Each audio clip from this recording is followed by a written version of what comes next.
हर हर महादेव। मित्रों ये चार लोग चाहे कितने ही सगे क्यों ना हो, इनके पास भूलकर भी अपनी स्त्री को नहीं छोड़ना चाहिए। मित्रों, भगवान जिस व्यक्ति के साथ होते हैं उसका कोई भी जीवन में कुछ नहीं बिगाड़ सकता, चाहे वो कितना ही अथक प्रयास क्यों न कर ले। जो व्यक्ति सत्य के मार्ग पर चलता है, ईश्वर भी उसका साथ स्वयं किसी न किसी रूप में अवश्य देते हैं। मित्रों, इस संसार में कर्मों से कोई नहीं बच सकता है। कर्मों का फल हर इंसान को भोगना ही पड़ता है। मित्रों, एक बार कैलाश में भगवान शिव और माता पार्वती विराजमान थे। तभी माता पार्वती भगवान शिव से पूछती हैं, हे प्रभु, आप तो अंतर्यामी हैं, आप तो कण कण में वास करते हैं, आपको तो पहले से ही पता है कि मैं क्या पूछने वाली हूँ। फिर भगवान शिव मुस्कुराते हुए कहते हैं, देवी, आप निसंकोच होकर अपना प्रश्न पूछिए, मैं अवश्य ही आपके प्रश्न का उत्तर दूंगा। मित्रों, ये सुनकर माता पार्वती कहती हैं, हे प्रभु, संसार में ऐसे कौन से चार लोग हैं जिनके पास भूल कर भी अपनी स्त्री को छोड़कर नहीं जाना चाहिए। मित्रों, पार्वती का ये प्रश्न सुनकर भगवान शिव कहते हैं, हे देवी, आपके इस प्रश्न का उत्तर मैं तुम्हें एक कथा के माध्यम से देना चाहता हूँ। इस कथा को ध्यान पूर्वक सुनना। कथा समाप्त होने पर आपके सभी प्रश्नों का उत्तर आपको मिल जाएगा। मित्रों, कथा शुरू करने से पहले मेरा आप सभी से अनुरोध है कि एक बार सच्ची श्रद्धा से कमेंट में हर हर महादेव अवश्य लिखें। मैं भगवान भोलेनाथ से प्रार्थना करता हूं कि वे आप सभी पर अपनी कृपा बनाए रखें, आप सभी को हमेशा खुश रखें और आप सभी की मनोकामनाएं पूर्ण करें। फिर भगवान शिव कहते हैं, हे देवी, बहुत समय पहले प्रतापगढ़ नाम का एक राज्य था। उस राज्य में लक्षराज नाम का एक प्रतापी राजा राज्य करता था। किंतु राजा लक्षराज में कुछ कमियां थीं। वे अंधविश्वास में ज्यादा यकीन करते थे। एक बार राजा लक्षराज जंगल में शिकार खेलने जाते हैं। तभी उनकी भेंट एक सन्यासी से होती है। वो सन्यासी एक पाखंडी था। राजा लक्षराज साधु संतों पर बहुत भरोसा करता था। उस साधु को देखकर राजा ने प्रणाम किया और अपना परिचय दिया। फिर राजा के मन में कुछ जिज्ञासा उठी। राजा ने पूछा, साधु महाराज, आप बहुत ज्ञानी मालूम पड़ते हैं। मेरी रानी इस समय गर्भवती है। मैं जानना चाहता हूँ कि मेरी रानी के गर्भ से पुत्र होगा या पुत्री। सन्यासी ने कहा, हे राजा, मैं ये तो नहीं जानता कि तुम्हारी रानी के गर्भ से पुत्र होगा या पुत्री, किंतु इतना जरूर बता सकता हूँ कि अगर तुम्हारी रानी ने किसी पुत्री को जन्म दिया तो तुम्हारा कुल का सर्वनाश हो जाएगा और तुम्हारा राजपाट समाप्त हो जाएगा। मित्रों, उस पाखंडी सन्यासी की बात सुनकर राजा चिंतित हो गया और सोचने लगा कि अगर मेरी रानी ने किसी पुत्री को जन्म दे दिया तो मैं कहीं का नहीं रहूंगा। यही बात सोचकर राजा को बेटी शब्द से नफरत होने लगी। उसने अपनी रानी से आकर ये बात कही कि रानी, भूल से भी हमारे घर में पुत्री का जन्म नहीं होना चाहिए। अगर हमारे घर में पुत्री पैदा हुई तो मैं तुम्हें जान से मरवा दूंगा और उस पुत्री को भी मार डालूंगा। मित्रों, राजा की ये बात सुनकर रानी बहुत डर गई। प्रिय मित्रों, आगे की कथा सुनाते हुए भगवान शिव कहते हैं, हे देवी, रानी अब प्रतिदिन ईश्वर से यही प्रार्थना करती थी कि हे भगवान, मुझे पुत्री मत देना, वरना ये निर्दयी राजा उसे जीवित नहीं छोड़ेगा। मित्रों, रानी की प्रार्थना भगवान ने सुन ली। कुछ दिनों बाद रानी ने एक सुंदर पुत्र को जन्म दिया। ये देखकर रानी और राजा बहुत प्रसन्न हुए। पुत्र प्राप्ति की खुशी में राजा ने पूरे राज्य में उत्सव मनाया। किंतु रानी इसलिए प्रसन्न हुई कि अगर पुत्री होती तो महाराज उसे मरवा देते और उन्हें कन्या हत्या का दोष लगता। प्रिय मित्रों, धीरे धीरे समय बीतता गया। रानी ने दोबारा गर्भ धारण किया। जब जन्म का समय आया, उसी समय राजा को किसी राजकीय कार्य से दूसरे राज्य में जाना पड़ गया। जाते समय उसने अपनी रानी से कहा, यदि तुम्हारे गर्भ से बेटी का जन्म हो तो उसे मरवा देना, ये मेरा आदेश है। मित्रों, इतना कहकर राजा लक्षराज दूसरे राज्य को चला गया और उसे लौटने में कई माह लग गए। इसी दौरान रानी के प्रसव का समय निकट आ गया और कुछ दिन बाद रानी ने एक पुत्री को जन्म दिया। जिस बात का रानी को डर था वही हो गया। बेटी को देखकर रानी घबरा गई। वो सोच में पड़ गई कि अब क्या करूं। उसे भय लगने लगा कि यदि मैंने महाराज के आदेश का पालन नहीं किया तो वो मुझे मरवा देंगे, और यदि मैं बेटी को मरवा दूंगी तो मुझे कन्या हत्या का पाप लगेगा। मैं ऐसा पाप नहीं कर सकती। मैं एक माँ हूँ और मेरे लिए जितना मेरा पुत्र प्यारा है उतनी ही पुत्री भी प्यारी है। बेटी को देखकर रानी जोर जोर से रोने लगी और कहने लगी, हे भगवान, अब मैं क्या करूं, मेरी मदद करो। रानी बहुत बड़े धर्म संकट में फंस चुकी थी। रानी को रोता हुआ देखकर उसकी दासी ने पूछा, रानी साहिबा, आप रो क्यों रही हैं? आपको तो खुश होना चाहिए, घर में पुत्री हुई है, ये तो बड़े सौभाग्य की बात है। बेटी तो माता लक्ष्मी का स्वरूप होती है, किंतु आप तो बैठी रो रही हैं, इसका कारण क्या है? दासी के पूछने पर रानी ने कहा, दासी, जो नहीं होना चाहिए था वही हो गया। फिर रानी ने दासी को पूरी बात बताई कि महाराज से एक साधु ने कहा है कि यदि हमारे घर में कन्या का जन्म होगा तो वो अशुभ है और हमारे राज्य का विनाश कर देगी। महाराज ने उस साधु की बात मान ली है और मुझे इस कन्या को मारने का आदेश दिया है। अब दासी तुम ही बताओ कि मैं इस बच्ची की जान कैसे ले लूं? मैं तो इसकी माँ हूँ। तब दासी ने कहा, महारानी जी, आप चिंता मत करो, जब महाराज लौट कर आएंगे तो आप उनसे कह देना कि मैंने बेटी को मरवा दिया है। मैं आपकी बेटी को सबके सामने मारने के लिए ले जाऊंगी, लेकिन वास्तव में मैं उसे मारूंगी नहीं, मैं उसे स्वयं पालूंगी। अगर कोई पूछेगा तो मैं कह दूंगी कि ये बच्ची मेरी भतीजी है। इससे बच्ची की जान भी बच जाएगी और राजा की नजरों से दूर भी रहेगी। इसके पालन पोषण को लेकर आप निश्चिंत रहे, मैं इसे अपनी बेटी की तरह पालूंगी। दासी की ये बात सुनकर रानी को बहुत प्रसन्नता हुई। वो सोचने लगी कि बेटी भले ही मुझे देखने को ना मिले, लेकिन कम से कम वो जीवित तो रहेगी। तब रानी ने उदास मन से अपनी बेटी को दासी के हाथों में सौंप दिया और साथ में कुछ आभूषण भी दिए ताकि बेटी का पालन पोषण ठीक से हो सके।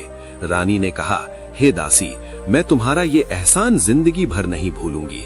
जब भी तुम्हें धन की जरूरत पड़े तो निसंकोच कहना, मैं इससे भी अधिक दूंगी, लेकिन मेरी बेटी का ये सच कभी खुलने मत देना। मित्रों, आगे भगवान शिव कहते हैं, हे देवी, रानी के इतना कहने के बाद हर हर महादेव। मित्रों, ये चार लोग चाहे कितने ही सगे क्यों ना हो, इनके पास भूलकर भी अपनी स्त्री को नहीं छोड़ना चाहिए।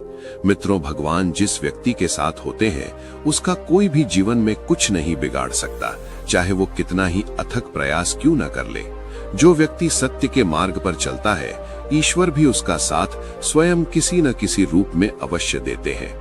मित्रों, इस संसार में कर्मों से कोई नहीं बच सकता है, कर्मों का फल हर इंसान को भोगना ही पड़ता है। मित्रों, एक बार कैलाश में भगवान शिव और माता पार्वती विराजमान थे।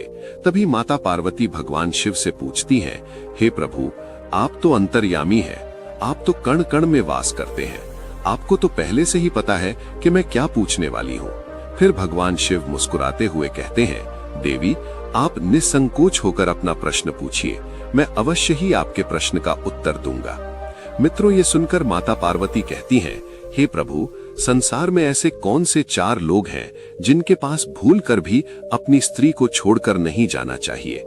मित्रों, पार्वती का ये प्रश्न सुनकर भगवान शिव कहते हैं, हे देवी, आपके इस प्रश्न का उत्तर मैं तुम्हें एक कथा के माध्यम से देना चाहता हूँ।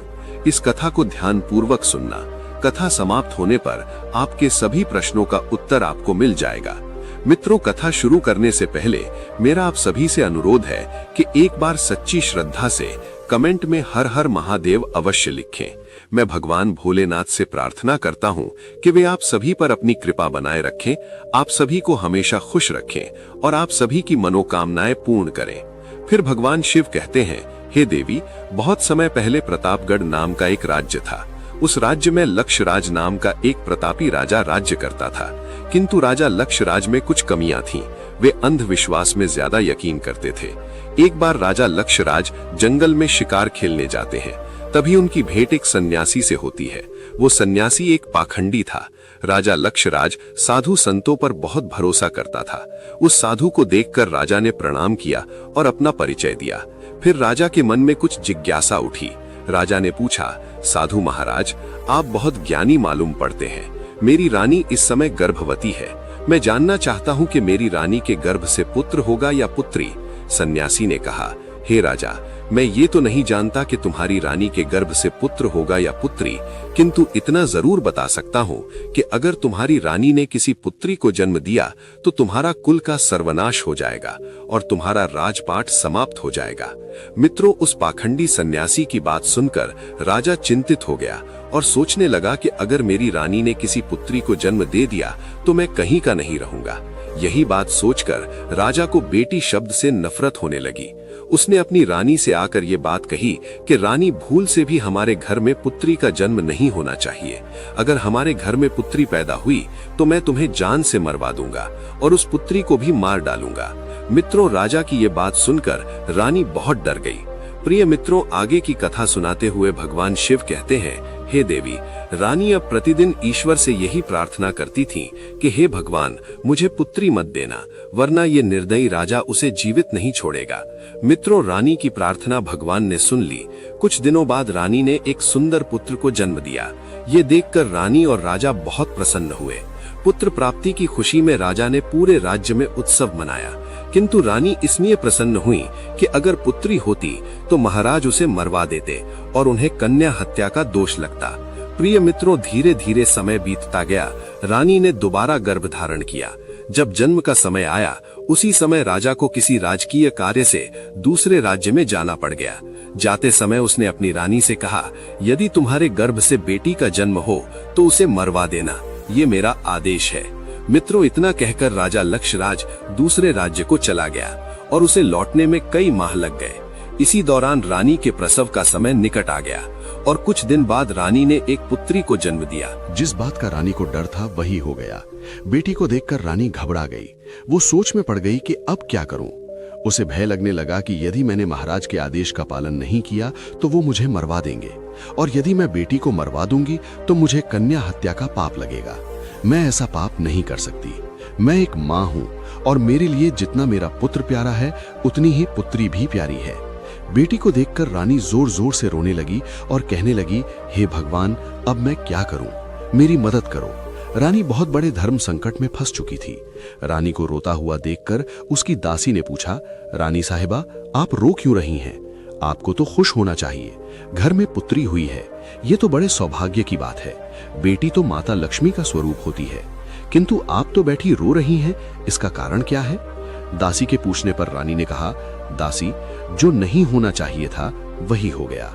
फिर रानी ने दासी को पूरी बात बताई कि महाराज से एक साधु ने कहा है कि यदि हमारे घर में कन्या का जन्म होगा तो वो अशुभ है और हमारे राज्य का विनाश कर देगी। महाराज ने उस साधु की बात मान ली है और मुझे इस कन्या को मारने का आदेश दिया है। अब दासी, तुम ही बताओ कि मैं इस बच्ची की जान कैसे ले लूं? मैं तो इसकी माँ हूं। तब दासी ने कहा, महारानी जी, आप चिंता मत करो। जब महाराज लौट कर आएंगे तो आप उनसे कह देना कि मैंने बेटी को मरवा दिया है।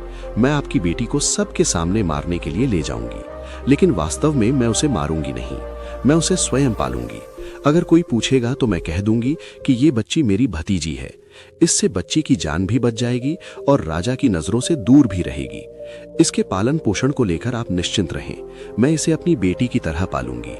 दासी की ये बात सुनकर रानी को बहुत प्रसन्नता हुई। वो सोचने लगी कि बेटी भले ही मुझे देखने को ना मिले, लेकिन कम से कम वो जीवित तो रहेगी। तब रानी ने उदास मन से अपनी बेटी को दासी के हाथों में सौंप दिया और साथ में कुछ आभूषण भी दिए ताकि बेटी का पालन पोषण ठीक से हो सके। रानी ने कहा, हे दासी, मैं तुम्हारा ये एहसान जिंदगी भर नहीं भूलूंगी। जब भी तुम्हें धन की जरूरत पड़े तो निसंकोच कहना, मैं इससे भी अधिक दूंगी, लेकिन मेरी बेटी का ये सच कभी खुलने मत देना। मित्रों, आगे भगवान शिव कहते हैं, हे देवी, रानी के इतना कहने के बाद वो दासी उस लड़की को लेकर चली जाती है और इधर रानी के वफादार नौकर चाकर ने सारे महल में ये खबर फैला दी कि दासी ने ले जाकर उस लड़की को मार दिया। ये खबर सुनकर सबको यकीन हो गया कि उसने उस लड़की को मार दिया।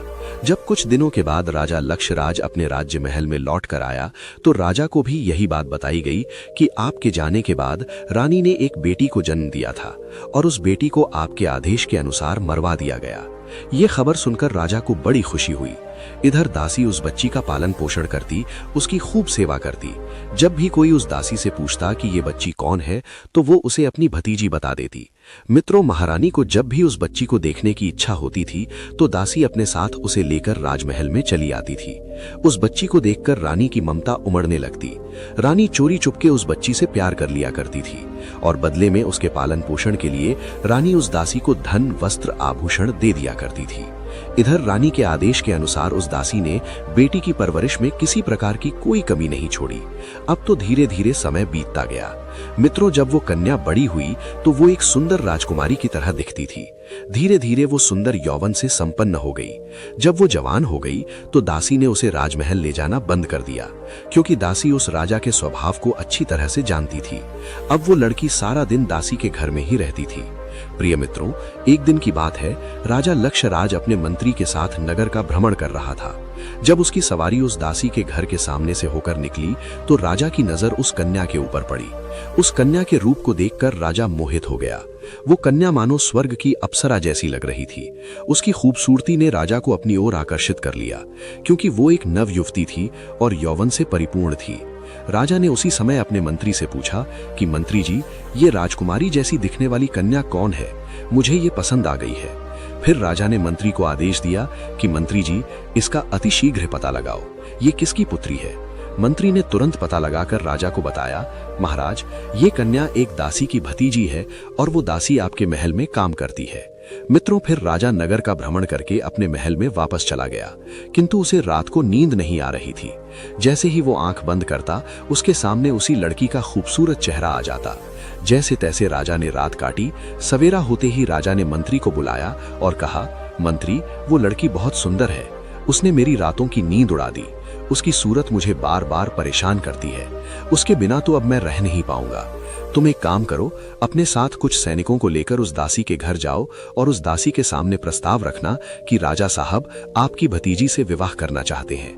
प्रिय मित्रों, राजा के आदेशानुसार मंत्री कुछ सैनिकों के साथ उस लड़की का हाथ मांगने उस दासी के घर जा पहुंचा और मंत्री ने सारी बात उस दासी को बताई कि हमारे राजा साहब आपकी भतीजी से विवाह करना चाहते हैं। आपकी भतीजी राजा साहब को पसंद आ गई है। वो उसे अपनी रानी बनाना चाहते हैं। मंत्री के मुख से ऐसे शब्द सुनने के बाद दासी के एकदम से होश उड़ गए, मानो उसके पैरों तले से जमीन खिसक गई हो। दासी ने मन में कहा, हे भगवान, ये कैसा अनहोनी होने जा रही है। आखिर अब मैं क्या करूं? हे प्रभु, ये कन्या तो उसी राजा की ही पुत्री है और एक पिता अपनी बेटी से विवाह कैसे कर सकता है? मित्रों, राजा को ये बात कौन बताए कि ये कन्या उसी राजा की ही पुत्री है? राजा इस बात को नहीं जानता है। मित्रों, मंत्री का प्रस्ताव सुनने के बाद उस दासी ने साफ इनकार करते हुए कहा, मैं एक गरीब औरत हूँ, मेरी भतीजी राजा साहब के लायक नहीं है, इसलिए आपसे मेरा निवेदन है कि आप दोबारा इस प्रस्ताव को लेकर कभी मेरे घर मत आना। मंत्री ने कहा, हे दासी, तुम कैसी मूर्ख स्त्री हो। राजा के साथ अपनी भतीजी का विवाह करने से इनकार कर रही हो। तुझे तो अपना भाग्य समझना चाहिए कि राजा स्वयं तेरी बेटी से विवाह करने के लिए इच्छुक है। अगर तूने अपनी भतीजी का विवाह राजा से कर दिया तो तेरे भाग्य खुल जाएंगे, तू इस गरीबी से बाहर निकल आएगी। मंत्री के बार बार कहने पर भी उस दासी ने मंत्री की बात नहीं मानी और राजा के साथ अपनी भतीजी का विवाह करने से इनकार कर दिया। हारकर मंत्री वापस राजमहल चला गया और राजा को सारी बात बताई कि वो दासी आपके साथ अपनी भतीजी का विवाह करने से मना कर रही है। मंत्री की ये बात सुनकर राजा को गुस्सा आ गया। राजा ने इस बार अपने दरबारियों को उस दासी के घर विवाह का प्रस्ताव लेकर भेजा। मित्रों, दरबारी जब उस दासी के घर गए तो उसके सामने फिर से वही प्रस्ताव रखा। इस बार दरबारियों ने उसे तरह तरह के लालच दिए, फिर भी वो दासी राजा के साथ अपनी भतीजी के विवाह के लिए राजी नहीं हुई। दरबारियों ने उसे डराया धमकाया भी, परंतु उस दासी ने इस प्रस्ताव को ठुकरा दिया। जब ये बात राजा लक्षराज को पता चली तो वो गुस्से से लाल पीला हो गया और उसने अपने सैनिकों को आदेश दिया कि जाओ उस दासी को पकड़कर हमारे दरबार में तुरंत लेकर आओ। राजा का आदेश पाने के बाद सैनिक आदेश का पालन करते हुए तुरंत ही उस दासी के घर गए और उसे बंदी बनाकर राज दरबार में राजा लक्षराज के सामने खड़ा कर दिया। दरबार में राजा ने उस दासी से पूछा, तुमने विवाह का प्रस्ताव क्यों ठुकरा दिया?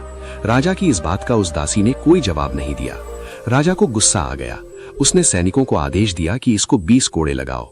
सैनिकों ने दासी की खूब पिटाई की। सैनिकों की मार को दासी बर्दाश्त नहीं कर पाई। कोड़ों की मार पड़ते ही राजा के सामने चीख कर गिर पड़ी और उसने सारी सच्चाई बता दी कि हे महाराज, वो लड़की कोई और नहीं बल्कि आपकी ही सगी बेटी है। आपके डर से रानी ने जब उस बेटी को मुझे मारने के लिए दिया तो मैंने उसे मारना ठीक नहीं समझा। मारने की बजाय मैंने उसे अपने घर में रखकर अपने भाई की बेटी बताकर पालना उचित समझा। मैंने ही आपकी बेटी को पाल पोस कर इतना बड़ा किया है। यदि आप अपनी ही बेटी से विवाह करेंगे तो सारे राज्य में आपकी निंदा होगी, समाज में आपकी कोई इज्जत नहीं होगी और आपको बहुत बड़ा पाप लगेगा। मित्रों, दासी की ये बात सुनकर राजा एकदम सन्न रह गया, मानो उसके पैरों तले से जमीन खिसक गई हो। वो सिंहासन से उतरकर जमीन पर बैठ गया और सोचने लगा, हे भगवान, मैं ये क्या करने जा रहा था। आज अनजाने में मुझसे बहुत बड़ा पाप हो जाता। वो ईश्वर का बार बार धन्यवाद करने लगा कि हे भगवान, तूने मुझे इतने बड़े पाप में पड़ने से बचा लिया। मित्रों, ये सुनकर उस राजा को दासी और रानी के ऊपर और ज्यादा गुस्सा आने लगा। उसने तुरंत ही अपने बेटे को बुलाया और उसे आदेश दिया कि यहाँ से 10 मील दूर एक घना जंगल है।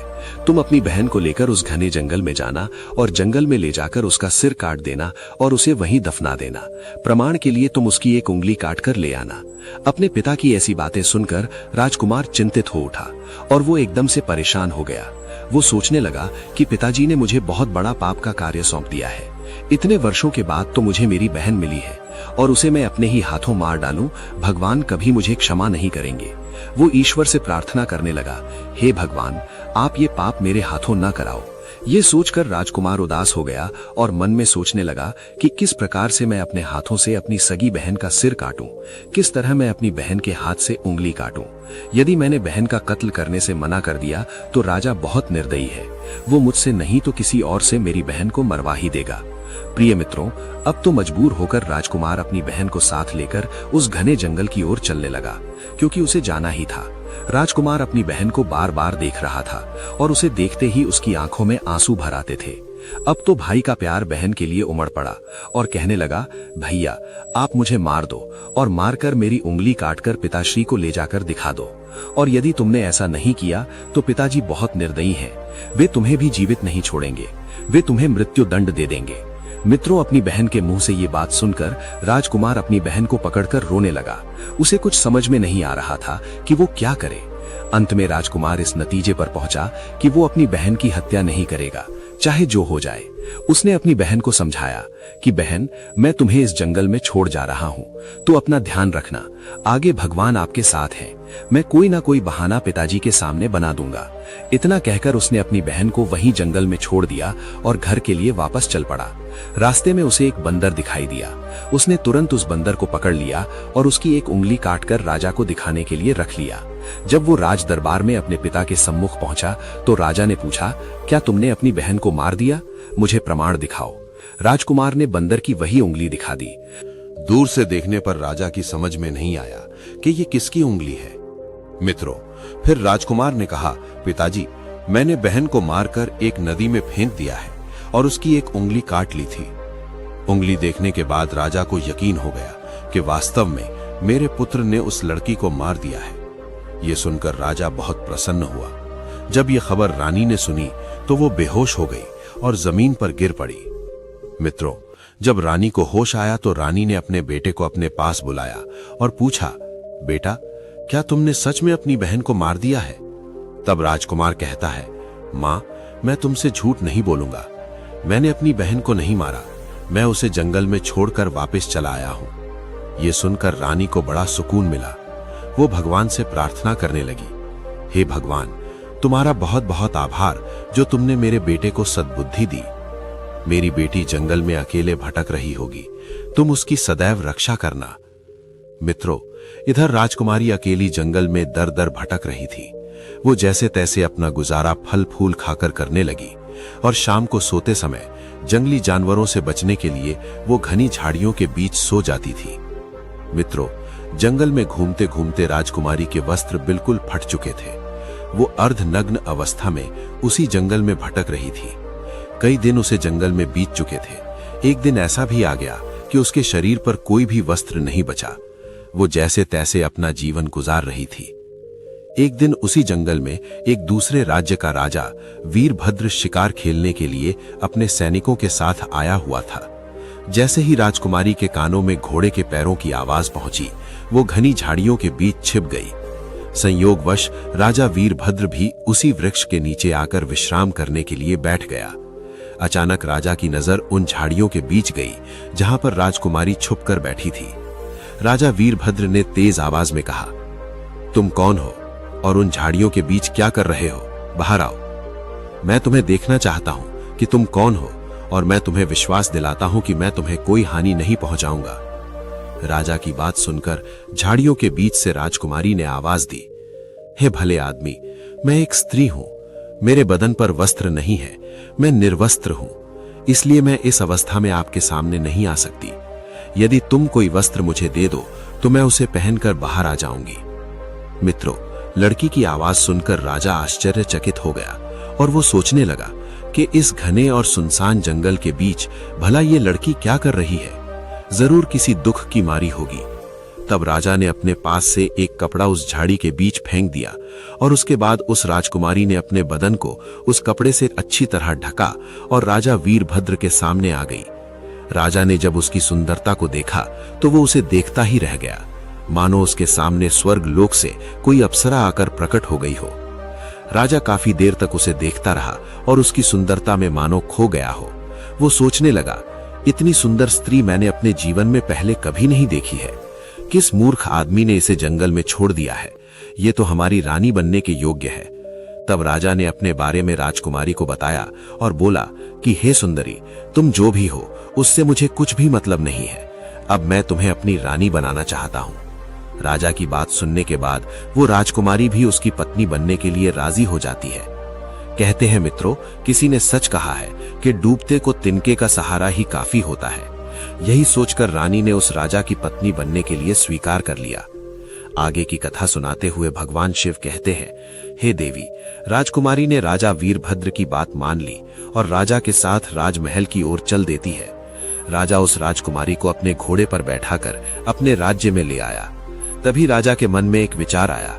उसने सोचा, यदि मैं इस लड़की को ऐसे ही लेकर महल में जाऊंगा तो सारे राज्य में मेरी निंदा होगी कि राजा वीरभद्र एक कन्या को भगा कर लाया है। ये सोचकर राजा वीरभद्र ने अपने पिता के समय के एक बुजुर्ग और ईमानदार मंत्री के घर जा पहुंचा और उस लड़की को उस बुजुर्ग मंत्री के घर छोड़ दिया और उससे कहा कि हे मंत्री, आप इस कन्या को अपने घर में शरण दे दो। तुम ऐसा समझो कि ये तुम्हारी बेटी है और मैं इस लड़की से विवाह करूंगा।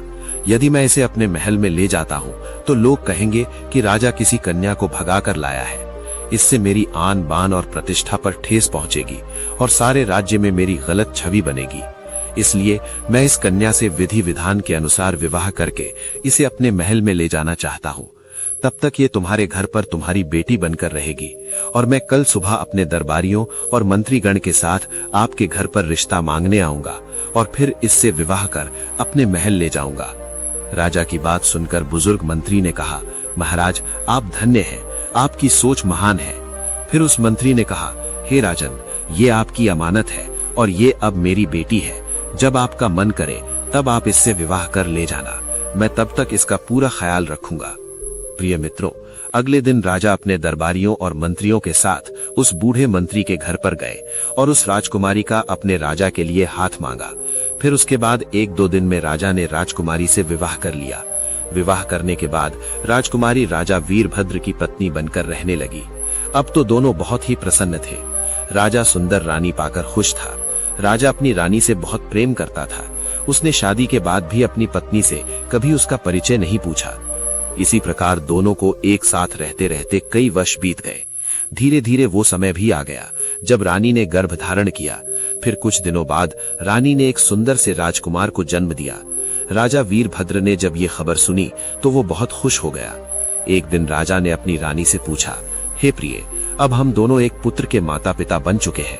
हमारा संबंध बहुत अटूट हो गया है और तुम्हें ये भली भांति पता है कि मैं तुमसे अत्यंत प्रेम करता हूँ।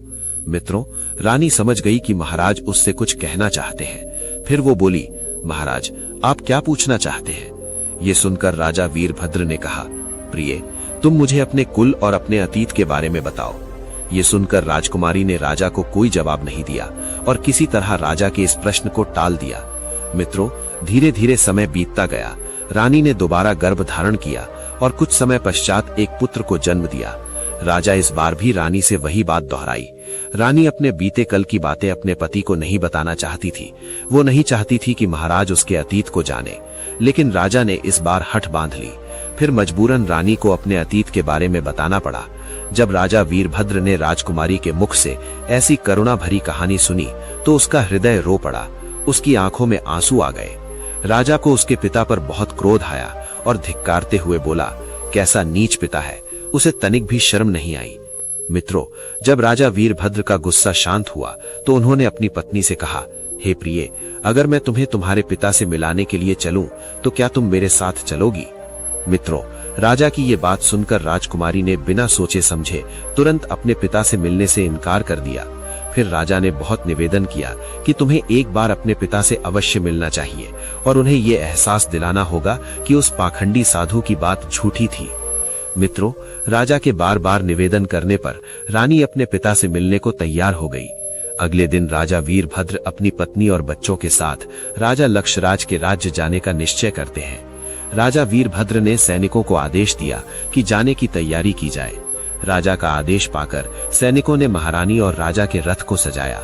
जब जाने की पूरी तैयारी हो गई, तभी राजा का एक गुप्तचर राजा के पास आता है और कहता है, महाराज, आपके पिताजी के समय में जो बुजुर्ग मंत्री थे, उनकी मृत्यु हो गई है।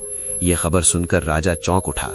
उसने अपनी पत्नी को सारी बात बताई और कहा, प्रिय, तुम मंत्री और सेनापति के साथ सेना की एक टुकड़ी लेकर अपने मायके की तरफ प्रस्थान करो। मैं बुजुर्ग मंत्री का अंतिम संस्कार करके वहीं पहुंच जाऊंगा। ये कहकर राजा वीरभद्र ने मंत्री और सेनापति को आदेश दिया कि वे सुरक्षित महारानी को उनके गंतव्य स्थान तक पहुंचा दे। मित्रों, इस प्रकार राजा वीरभद्र ने अपने मंत्री और सैनिकों के साथ अपनी रानी और बच्चों को राजा लक्षराज के राज्य के लिए भेज दिया। प्रिय मित्रों, उधर राजा वीरभद्र का मंत्री और सेनापति सेना की एक टुकड़ी लेकर राजकुमारी के साथ राजा लक्षराज के राज्य की तरफ चल पड़े। राजा वीरभद्र के राज्य से राजा लक्षराज का राज्य काफी दूर था, इसलिए चलते चलते रास्ते में ही शाम हो गई। फिर एक सुरक्षित स्थान देखकर मंत्री ने रानी से आज्ञा लेकर वहीं तंबू डलवाए और रात व्यतीत करने का निश्चय किया। मित्रों, राजा वीरभद्र का जो सेनापति और मंत्री था, वो बहुत दुष्ट स्वभाव का था। उसकी नीयत साफ नहीं थी, उसके मन में खोट था। मित्रों, आगे की कथा ध्यानपूर्वक सुनना। जिस स्थान पर महारानी का तंबू लगाया गया था, उसी जगह पर उस दुष्ट मंत्री ने भी अपना तंबू लगा दिया। अपने बराबर में मंत्री का तंबू देखकर रानी को क्रोध आ गया और गुस्से में बोली, हे मंत्री, क्या तू ये भी नहीं जानता कि महारानी के पास तंबू लगाना वर्जित है? क्या तुझे ये नहीं पता कि मैं एक राजा की बेटी हूँ और एक राजा की पत्नी भी? तुम इस तंबू को अभी यहाँ से हटाओ और कहीं दूसरी जगह लगाओ। रानी की ये बात सुनकर उस दुष्ट मंत्री ने कहा, महारानी जी, आप ये भूल रही हैं कि मुझे महाराज ने आपकी देखरेख के लिए भेजा है। यदि आपको और आपके बच्चों को कुछ हुआ तो हम महाराज को क्या जवाब देंगे? मंत्री का ये जवाब सुनकर रानी चुप हो गई। मित्रों, रात्रि का समय हो गया था। सभी सैनिक थककर गहरी नींद में सो चुके थे। जब रात का दूसरा पहर शुरू हुआ, सभी गहरी नींद में थे। तभी उस दुष्ट मंत्री ने मौका पाकर रानी के तंबू में प्रवेश किया। जैसे ही मंत्री तंबू में घुसा, राजकुमारी तुरंत उठकर बैठ गई। वो उसकी बुरी मंशा समझ चुकी थी। रानी ने गुस्से में कहा, खबरदार, जो मुझे छुआ तो ठीक नहीं होगा, तुरंत बाहर निकल जाओ। रानी बार बार कहती रही, लेकिन दुष्ट मंत्री ने कोई बात नहीं मानी, क्योंकि वो रानी की सुंदरता देखकर अंधा हो चुका था। मंत्री धीरे धीरे रानी की ओर बढ़ने लगा। रानी ने फिर कहा, दुष्ट मंत्री, क्या तुम्हें अंदाजा है कि तुम क्या करने जा रहे हो? अगर भलाई चाहते हो तो यहाँ से चले जाओ, अन्यथा मैं महाराज से तुम्हें मृत्यु दंड दिलवा दूंगी। लेकिन मंत्री ने कुछ नहीं सुना। जब रानी की एक भी बात नहीं चली तो उसने अपने बड़े बेटे को सामने खड़ा कर दिया और कहा, तुझे मेरे बेटे की कसम है, तुझे ईश्वर की सौगंध है। लेकिन मित्रों, इन शब्दों को सुनते ही वो दुष्ट सेनापति अपने म्यान से तलवार निकालता है और रानी के बड़े बेटे का सिर धड़ से अलग कर देता है। ये देखकर रानी बेहोश हो गई। मंत्री डर गया और तंबू से बाहर निकल आया। सुबह जब रानी को होश आया तो मंत्री उसके पास आकर बोला, रानी साहिबा, यदि आपने रात की घटना का जिक्र किसी से किया तो मैं आपके दूसरे बेटे को भी मार डालूंगा। ये सुनकर रानी डर गई। वो अपना दूसरा बेटा नहीं खोना चाहती थी। वो लाचार थी, बेबस थी। बेटे की मृत्यु का दुख मन में छुपाए वो सबके साथ आगे चल पड़ी। चलते चलते शाम हो गई और अगली रात के लिए तंबू डाल दिए गए। मित्रों, इस बार रानी के तंबू के पास सेनापति ने अपना डेरा लगाया। ये देखकर रानी को गुस्सा आ गया। रानी ने उस सेनापति को बुलाकर कहा, तुम अपना तंबू यहाँ से दूर हटा लो। तुम्हें ये भी नहीं पता कि रानी के आसपास तंबू लगाना वर्जित है? तब सेनापति ने जवाब दिया, महारानी जी, राजा साहब का आदेश है कि मैं आपकी रक्षा करूं और ये मेरी जिम्मेदारी है कि मैं आपकी सुरक्षा करूं। रानी के बार बार मना करने पर भी सेनापति ने अपना तंबू वहां से नहीं हटाया। मित्रों, रानी सेनापति के मन में चल रहे कुकृत्य को भांप लेती है। इसी चिंता में वो पूरी रात सो नहीं पाई। जैसे ही रात्रि का दूसरा पहर शुरू हुआ, सेनापति के दिमाग में वासना का शैतान सवार हो गया। वो रानी के तंबू में छुपकर प्रवेश कर गया। मित्रों, रानी पहले से ही सजग थी कि सेनापति ऐसी दुष्ट हरकत करेगा। तभी रानी ने भारी स्वर में कहा, सेनापति, क्या तुम अपनी मर्यादा भूल चुके हो? तुम्हें पता है मैं कौन हूँ? मैं एक राजा की पत्नी हूँ और एक राजा की बेटी भी हूँ। ये सब जानते हुए भी तुम मेरे तंबू में घुसे चले आ रहे हो। तुम इसी वक्त बाहर निकल जाओ, अन्यथा इसका परिणाम अच्छा नहीं होगा। मित्रों, तब माता पार्वती पूछती हैं, हे प्रभु, आगे क्या हुआ? भगवान शिव कहते हैं, हे देवी, जिस मनुष्य के मस्तिष्क पर काम वासना का भूत सवार हो जाता है, वो किसी की नहीं सुनता। वही हाल उस सेनापति का भी था। वो रानी के रूप को देखकर पागल हो चुका था। इसीलिए रानी के बार बार चेतावनी देने पर भी उसने एक भी बात नहीं मानी। जब सेनापति रानी की ओर बढ़ा तो रानी ने अपने छोटे बेटे को उसके सामने खड़ा कर दिया और कहा, तुझे मेरे बेटे की कसम है, तुझे ईश्वर की सौगंध है। लेकिन मित्रों, इन शब्दों को सुनते ही वो दुष्ट सेनापति अपने म्यान से तलवार निकालता है और रानी के छोटे बेटे का सिर धड़ से अलग कर देता है। ये देखकर रानी भयभीत हो गई और किसी तरह अपनी जान बचाकर तंबू से बाहर निकल आई। पास ही एक नदी बह रही थी। रानी ने सोचा, अब जीवित रहकर करूं भी तो क्या? मेरे दोनों बेटों को मंत्री और सेनापति ने मार डाला। ये सोचकर रानी ने नदी में छलांग लगा दी। लेकिन मित्रों, पानी का बहाव बहुत तेज था। जैसे ही रानी नदी में कूदी, पानी उसे बहाते हुए दूसरे किनारे तक ले गया। तब तक सुबह हो चुकी थी। उसी समय 2 सन्यासी नदी में स्नान करने आए थे। उन्होंने रानी को देखा और बाहर निकालकर अपनी कुटिया में ले गए। जब रानी होश में आई तो ये देखकर घबरा गई कि 4 और सन्यासी भी वहां आ चुके हैं। रानी डर गई और सोचने लगी, अब मैं और बड़ी मुसीबत में फंस गई हूँ। मित्रों, वो रानी इतनी सुंदर थी कि उसे देखकर कोई भी पागल हो जाए। उसके सौंदर्य को देखकर महात्मा आपस में झगड़ने लगे और कहने लगे, ये स्त्री मेरी है। काफी देर तक विवाद चलता रहा। फिर उन्होंने सोचा कि गुरुजी के पास जाकर फैसला कराया जाए। सभी सन्यासी रानी को लेकर अपने गुरु के पास पहुंचे। गुरु ने रानी को देखकर समझ लिया कि वो किसी राज परिवार से है। फिर गुरु ने अपने शिष्यों से कहा, प्रिय शिष्यों, तुम 6 भाई हो और तुम्हारी कोई बहन नहीं है। इसे अपनी बहन मान लो। ये आश्रम में रहेगी, तुम सबके लिए भोजन बनाएगी और तुम्हें बहन का स्नेह मिलेगा और एक दिन तुम्हारी जिंदगी बदल जाएगी। गुरु की बात सुनकर वे मान गए और रानी को अपनी बहन बना लिया। मित्रों, वे सभी साधु राजा लक्ष्यराज के ही राज्य में रहते थे। इसलिए रानी को समझ आ गया कि वो अपने पिता के राज्य में ही है। रानी आश्रम में ही रहने लगी। इधर जब राजा वीरभद्र अपने मंत्री और सेनापति से मिला तो उसने अपनी पत्नी और बच्चों के बारे में पूछा। तभी मंत्री और सेनापति ने झूठ बोलते हुए कहा, हे महाराज, क्षमा करना, लेकिन वो रानी नहीं थी। रानी के रूप में एक राक्षसी थी जिसने अपने दोनों बच्चों की हत्या की और भाग गई। उनकी बात सुनकर राजा वीरभद्र क्रोधित हो उठा और बोला, पालम राज्य की ओर प्रस्थान करो, हम उसके पिता से मिलेंगे।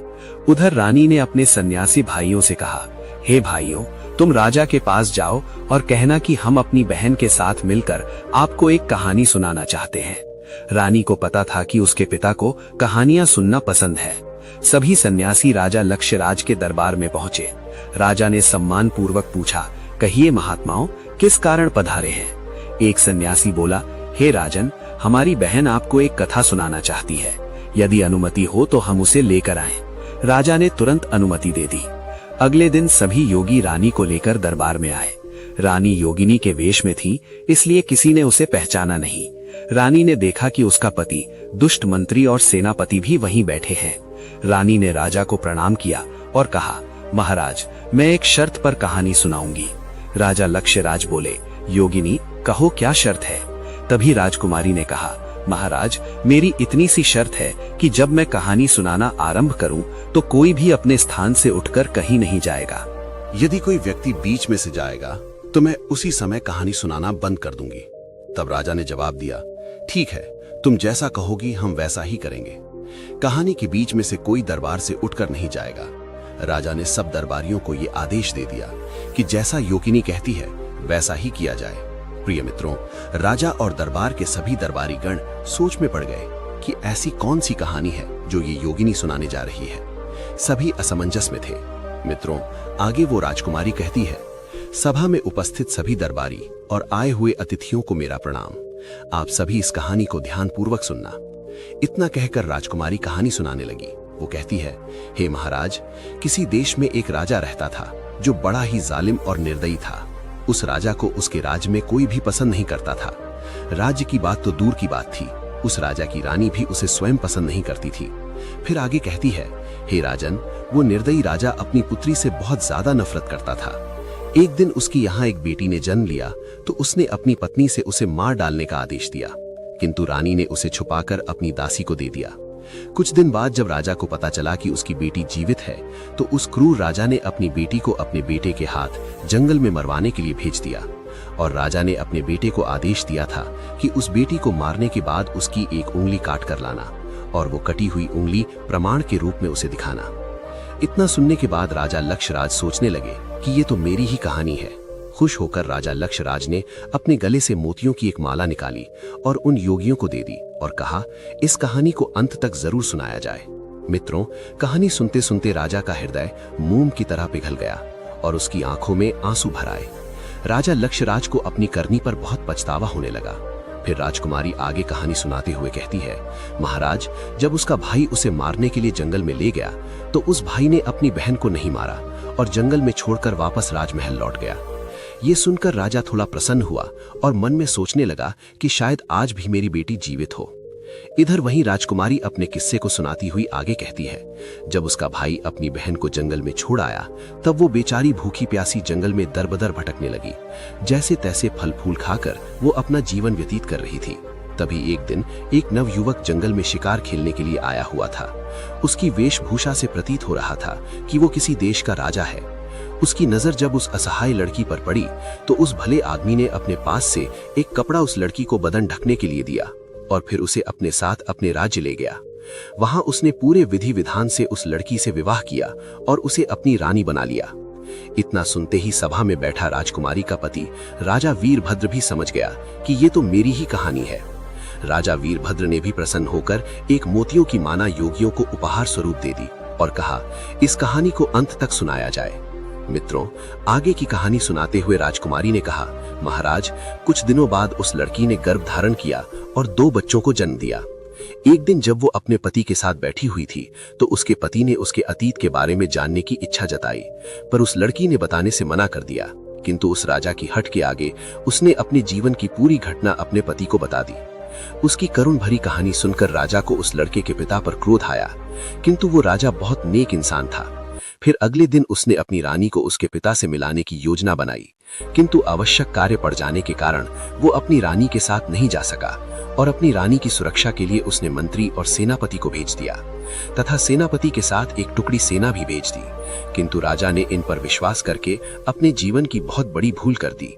मित्रों, फिर उस राजकुमारी ने कहा, हे महाराज, किसी ने सच ही कहा है कि कोई चाहे कितना ही सगा क्यों न हो, अपनी जुबान स्त्री, जुबान बहन, जुबान बेटी को किसी दूसरे पर भरोसा करके उसके साथ नहीं भेजना चाहिए और ना ही उसके पास अकेला छोड़ना चाहिए, चाहे वो कितना ही वफादार और विश्वसनीय क्यों ना हो।